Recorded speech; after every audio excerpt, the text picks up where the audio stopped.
The first time I noticed something was wrong was when my security system sent me a silent alert at 3:17 a.m., an unrecognized vehicle idling at the edge of my property, headlights off, like a predator waiting to strike. I was 7,000 miles away in Jerusalem, staring at the notification on my phone, my heartbeat thudding louder than the ancient city's call to prayer outside my hotel window. I tapped into the live feed, my fingers shaking, and there it was. A black van with no plates, two figures in hoodies walking toward my villa's lake with what looked like industrial equipment. I called Jake, my property manager, for the 5th time that night. Again, no answer. Just like he hadn't answered when the first alert came through, the one showing the water levels dropping unnaturally fast, the lake's edges receding like a slow-motion nightmare. I pulled up the backup cameras, the ones Jake didn't know existed, and that's when I saw the truth. Pipes hooked to some hidden mechanism under the dock, siphoning the water away. My lake, the one my father had spent years perfecting, the one he told me would always protect our family, was being stolen. Not just drained, stolen. Because water in Florida isn't just water, it's power, it's money, and someone had decided mine belonged to them. I zoomed in on one of the figures, their hood slipping just enough to reveal a face I knew, one of the construction workers from the crew I'd hired last month. The same crew Jake had insisted I pay in cash. The same crew that had suddenly started working overtime, even when I wasn't there. My lawyer's words from weeks ago echoed in my head. Aisha, that bridge agreement they had you sign? It's not standard. It gives them rights to alter water sources if they claim environmental necessity. I'd laughed it off. Now, watching the last of a lake's water vanish into those pipes, I realized the horrifying truth. I'd been set up. And by the time I landed back in Miami, it wouldn't just be my lake that was gone. It would be my land, my legacy, everything. The private jet I chartered back to Florida cost me $27,000, a drop in the bucket compared to what I was about to lose if I didn't move fast. As we cut through the storm clouds over the Atlantic, I scrolled through the encrypted files my lawyer had just sent me, each page revealing how deep this betrayal really went. The bridge agreement wasn't just some obscure clause. It had been carefully reactivated 3 weeks ago, right after I'd signed those routine maintenance permits Jake had pressured me about. The dates lined up perfectly with the arrival of those new construction trucks, the ones with the faded Palm County Municipal decals that I now realized were fake. My fingers trembled as I zoomed in on the signature page, my own hurried scribble next to a notary stamp that looked off. Too crisp. Too new. Then I found it, buried in the addendums, a single sentence that changed everything. In cases of disputed water rights, all connected land parcels revert to county jurisdiction pending investigation. They weren't just stealing my water. They were stealing my land. The moment my wheels touched down in Miami, I didn't go home. I went straight to Mrs. Delaney's house, the one neighbor who'd warned me, her porch light burning like a beacon in the stormy 3 a.m. darkness. She met me at the door with a manila envelope, her knuckles white around it. They threatened to condemn my property too if I talked, she whispered, her eyes darting to the black SUV parked down the street. Inside the envelope were photos, Jake meeting with a man in a navy blue suit at a diner 40 miles away, shaking hands over paperwork. The timestamp, yesterday. The suit's face was blurred, but I'd recognize that Rolex anywhere. It was the same one worn by the county's head of urban development, a man who'd personally denied my lake preservation petition last month. The pieces crashed together. This wasn't just greed. This was a coordinated takeover. And my lake was the first domino. Mrs. Delaney's hand gripped mine suddenly, her nails biting into my skin. "They're coming for the documents," she hissed. Right on cue, headlights sliced through the rain. I had exactly 90 seconds to decide, run or fight. Then I remembered the USB drive in my pocket, the one with all the original land deeds for my father's safe. And I smiled. Rain pounded the roof of Mrs. Delaney's pickup truck as I crouched in the bed, the USB drive burning a hole in my fist like a stolen diamond. The black SUV had rolled past her house twice now, its tinted windows hiding whoever was hunting us. But I knew better than to think they'd give up. The moment the taillights disappeared around the bend, I bolted for the trees. my shoes sinking into mud as I cut through the backwoods toward my property. Every snap of a twig made my pulse spike, but it wasn't just fear driving me forward. It was the memory of my father's last words to me. The lake isn't just water, Aisha. It's the key. At the time, I'd thought he meant metaphorically. Now, soaked to the bone and breathing like a hunted animal, I finally understood. The USB wasn't just deeds. It held scanned pages of my great-grandfather's 1940s journal, entries I'd skimmed as a child but never fully grasped. They'll try to take it when the bridge is weak, he'd written in his spidery script. But the truth is buried where the willow cries. The willow. My mother's tree. The one they'd toppled during the draining. I reached the lake's edge just as lightning split the sky, illuminating the horror. My once pristine shoreline, now a war zone of tire tracks and chemical stink. The willow lay on its side, roots clawing at the air like skeletal fingers. I dropped to my knees, digging through the wet earth beneath where its trunk had been until my nails hit metal. The rusted lockbox came free with a screech, its hinges snapping from decades of decay. Inside, wrapped in oilcloth, was a map of the property from 1947, with a boundary line drawn 30 feet past where my official deed claimed, and stamped across it in red ink, Palm County void without original. My breath caught. They hadn't just cheated me. They'd cheated my grandfather. A twig snapped behind me. I whirled, clutching the map, just as a flashlight beam blinded me. I told him you'd come here first, Jake's voice drawled. But it wasn't just him. The beam lowered to reveal the navy blue suit from photos, and the glint of a sheriff's badge pinned to his chest. Hand over the documents, Aisha, the suit said, smiling like a wolf. Or we'll arrest you for trespassing on county land. That's when I noticed the drone hovering overhead, its red light blinking, recording everything. I let the map slip from my fingers, right onto the USB drive I'd palmed into the mud. Let them think they'd won. The real game was just beginning. The sheriff's handcuffs clicked open with a sound like a gunshot in the heavy silence. But before he could grab my wrist, the drone above us emitted a sharp beep. 3 rapid pulses, a signal that made both Jake and the man in the navy suit freeze mid-motion. A second later, the drone's blinking red light turned green, and a voice crackled through its tiny speaker, crisp and authoritative. Sheriff Yates, you are out of jurisdiction and interfering with an active federal land survey. Stand down immediately. The sheriff's face went slack with disbelief, his eyes darting to the suit, who suddenly looked like he'd swallowed broken glass. I didn't wait to understand. I lunged for the fallen map, my fingers closing around the USB just as headlights erupted through the trees, flooding the lakebed with blinding halogen beams. 3 black SUVs with U.S. Department of the Interior insignias skidded to a stop, and men in tactical vests poured out, rifles slung low but ready. The lead agent, a woman with a steel gray braid and a scar cutting through her eyebrow, marched straight to the suit and shoved a tablet in his face. Mitchell Cole, you're under investigation for conspiracy to defraud the federal government, she said, her voice carving through the rain. This land was placed under protected wetland status in 1987. Your Little Bridge Agreement, scam, just voided Palm County's claim to half its eastern district. Jake backed away, hands raised, but 2 agents cut him off. The sheriff started babbling about misunderstandings until the agent silenced him with a look.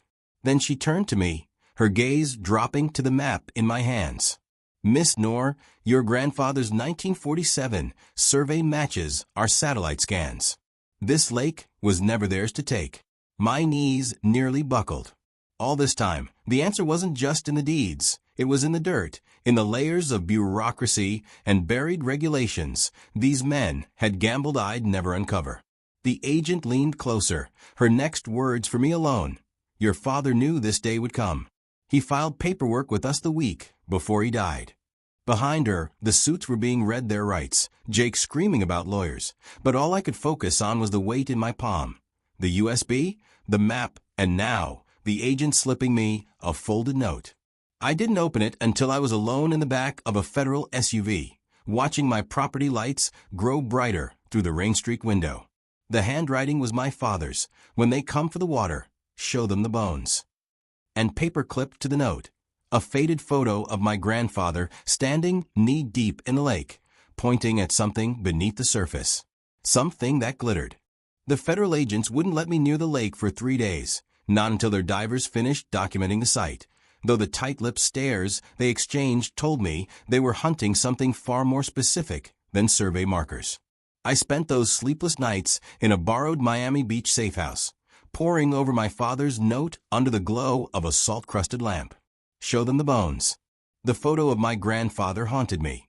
His grin was too knowing, his finger aimed at the lake bed like he'd caught the devil himself hiding in the silt. On the 4th morning, the steel-braided agent, now introduced as Deputy Director Vance, finally let me back onto my property, but nothing could prepare me for what they'd found. The willow's roots had been excavated, revealing a cavernous hollow beneath where the trunk once stood, and inside it bones. Not animal, human. A skeleton curled in a fetal position, its fingers clutching a rusted lockbox identical to the one I'd unearthed. Vance didn't flinch as forensic techs bagged the remains. "This changes everything," she said, handing me a water-stained letter from the new lockbox. The handwriting matched my grandfather's journal, but the words turned my blood to ice. They killed him for the spring. Buried him with the proof.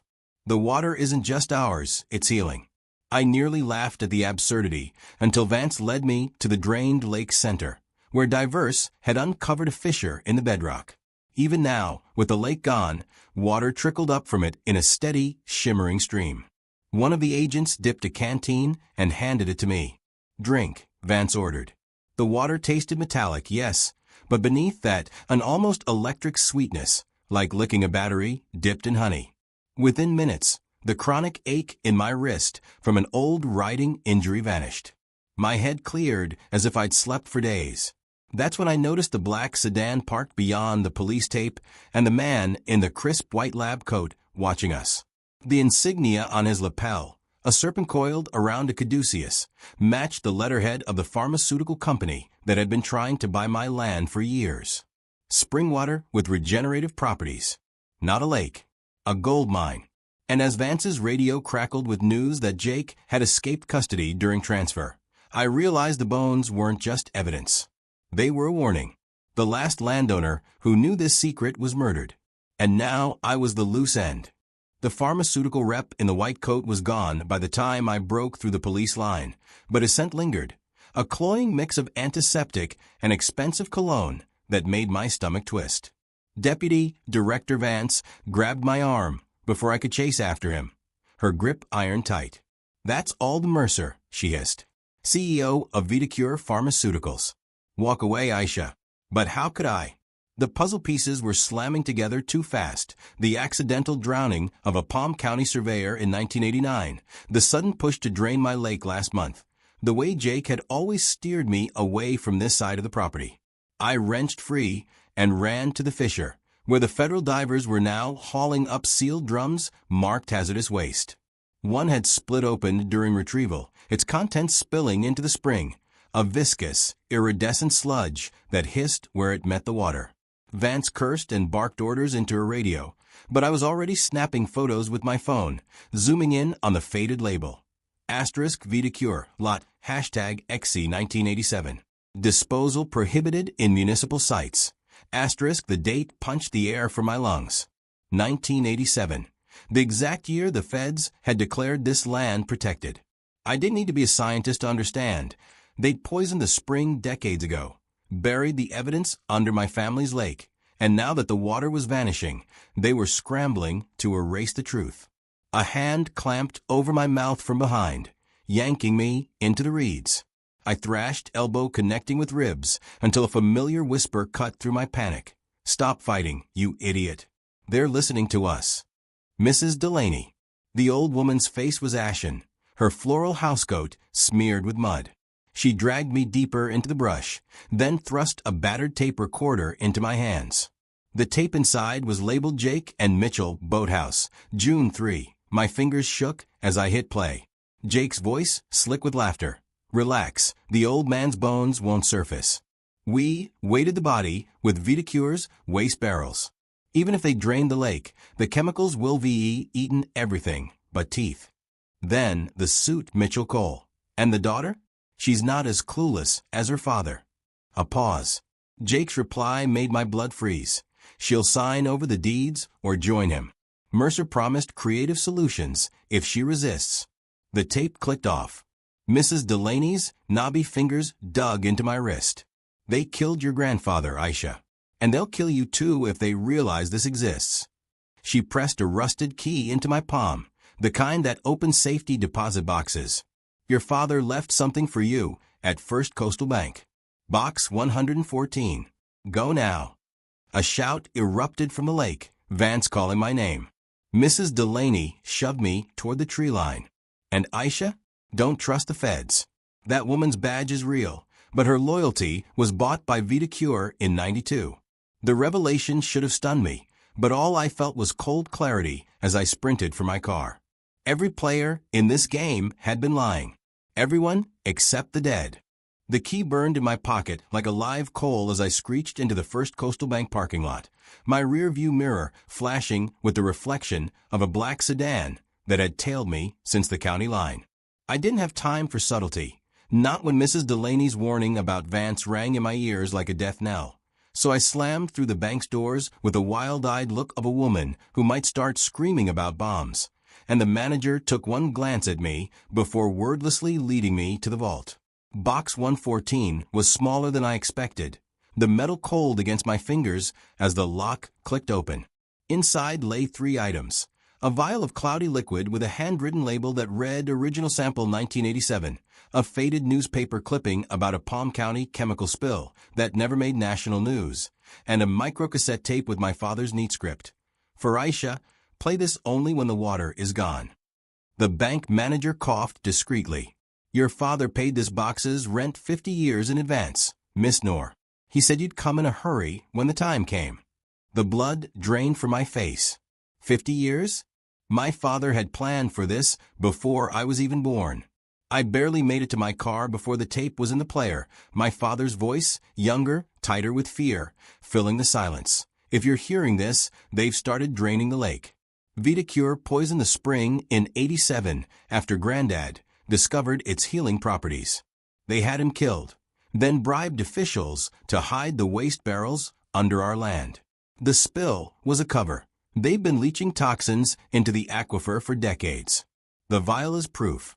The water can still heal, but only if purified. They'll come for you, Aisha. Trust no one except. The tape cut off with a screech. Outside, the black sedan's door opened, and my breath hitched as a figure stepped out, not a VitaCure goon, but Jake, his left arm hanging at a sickening angle, his face a mess of bruises. He raised his good hand in surrender, his voice cracking. They tried to kill me too, Aisha. Mitchell found out I kept evidence. I can help you expose them. Every instinct screamed run, but the desperation in his eyes froze me. Then he said the one thing that changed everything. I know where they're holding the original land surveys. The ones that prove VitaCure's been dumping on federal land this whole time. The vial weighed heavy in my palm. Jake was a liar, a traitor, but he was also the only person alive who knew where the bodies and the barrels were truly buried. The choice was impossible. Risk trusting him or fight this war alone. I reached for the passenger door handle just as a gunshot shattered the bank's glass facade. Jake lunged at me, knocking us both to the asphalt as more shots rang out. Told you they were watching, he gasped, blood blooming on his shirt. They'll never let us reach those documents. That's when I saw it, the glint of a drone overhead, its camera trained on us. Not law enforcement, not VitaCure. This one bore a different logo, QA Environmental Solutions, my competitor's company. The pieces crashed together. QA had been monitoring the lake for months. They knew about the toxins. And if they were shooting at us, it meant one thing. They wanted the evidence destroyed before the feds could see it. Jake groaned, his blood seeping into the pavement. I had seconds to decide.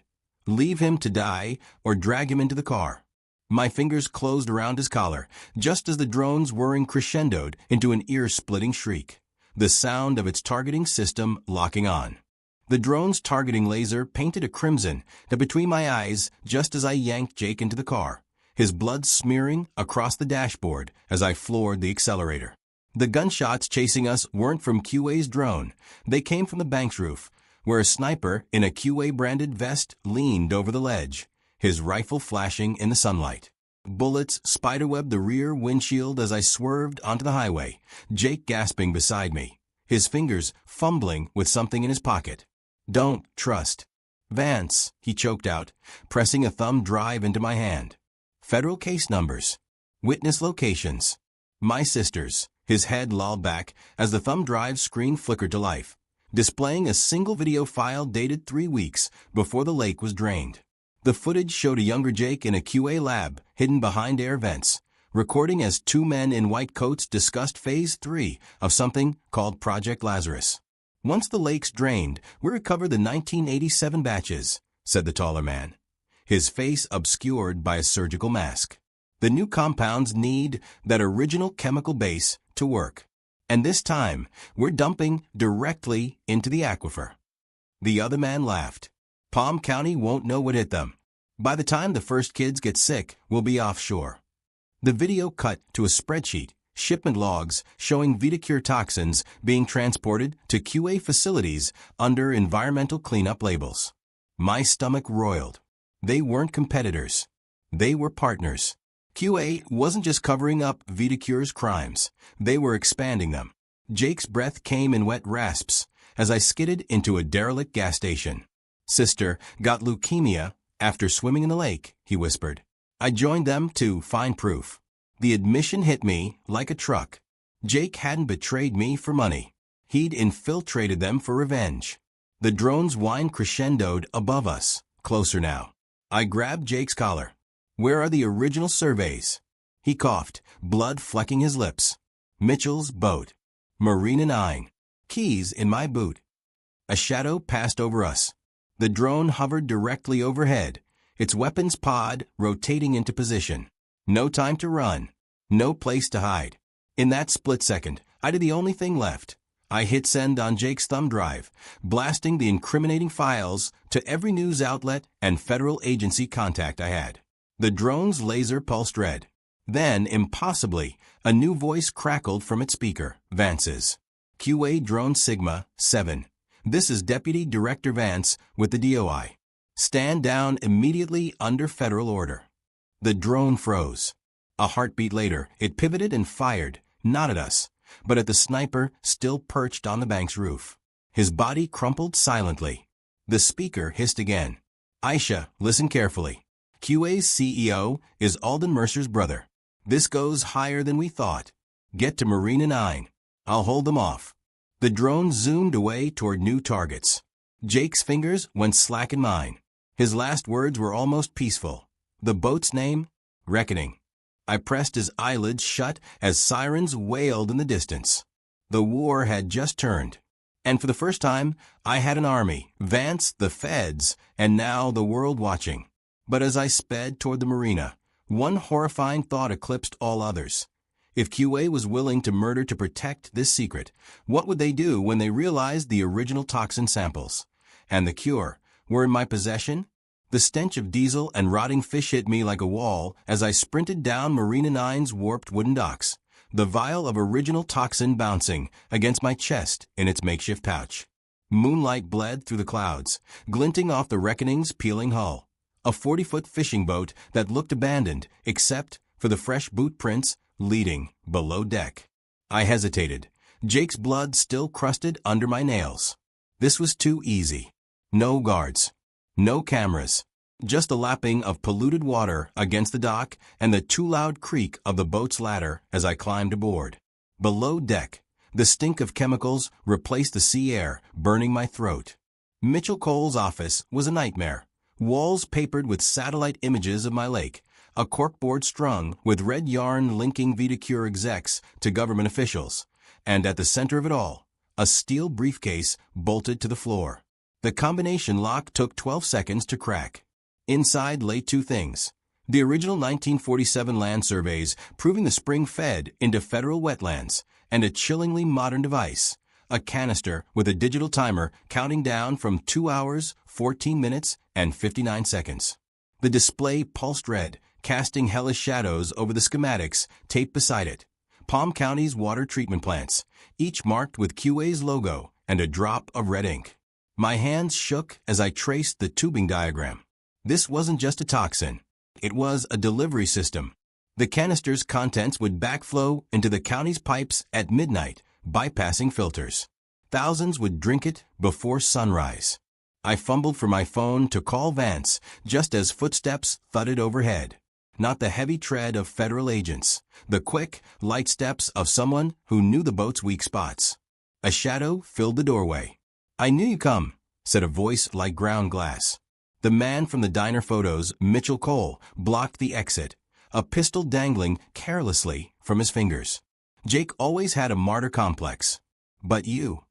His smile made my skin crawl. "You're just like your grandfather. Couldn't leave well enough alone." He kicked the briefcase shut with his boot. "That canister's set to aerosolize if tampered with. One cough and your lungs dissolve." The timer ticked to 2 hours, 1 minute, and 22 seconds. Mitchell's grin widened. "Vance won't save you. She's busy raiding a decoy QA facility downtown." He raised the gun. "But here's the fun part. I don't have to shoot you.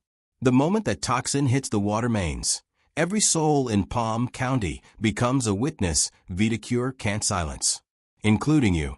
His logic was monstrously sound. Dead bodies invite investigations. Accidental poisonings get buried. I inched toward the porthole, the vial of original toxin burning against my chest. Mitchell's phone buzzed. He glanced at it and froze. The screen reflected in the grimy window. A news alert with my name. Aishanor's evidence goes viral. Feds raid VitaCure HQ. His snarl was animalistic. "You bitch." The gun swung up. I dove sideways as the shot shattered the porthole glass, salt water spraying my face. The boat lurched violently, not from the gunshot, but from the impact of something slamming into the hull. Mitchell staggered. I lunged for the briefcase, my fingers finding the canister's override switch just as the cabin door exploded inward. Deputy Director Vance stood framed in the wreckage, her tactical team fanning out behind her. But it wasn't her presence that made Mitchell drop the gun. It was the figure beside her, Alden Mercer, his designer suit rumpled, his hands cuffed. "Game over," Vance said, tossing a file at Mitchell's feet. Internal QA memos, emails, and a signed confession from Mercer detailing 30 years of dumping. Mitchell's face went slack with realization. Vance hadn't been playing double agent. She'd been playing long.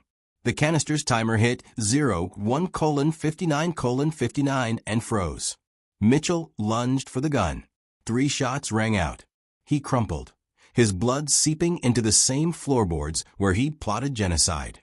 Vance didn't holster her weapon. The vial, Aisha. Her voice was gentle, deadly. The original sample. It's the only way to synthesize an antidote. The boat creaked. Mercer's cuffs clinked. And in that heartbeat, I knew. Vance hadn't brought Mercer here to arrest him. She'd brought him to watch. To understand what happened to men who thought they could outplay the government. I handed her the vial. She held it to the light, the cloudy liquid swirling like the ghosts of the lake. "Your grandfather would be proud," she said softly. Then to her team, "Burn the boat. All of it." The last thing I saw as they led me up the ladder was Mercer's face, not afraid, but awed, staring at the vial like it held the secrets of the universe. And maybe it did, because as the reckoning went up in flames behind us, the first raindrops began to fall. Cleansing, relentless, and for the first time in decades, pure.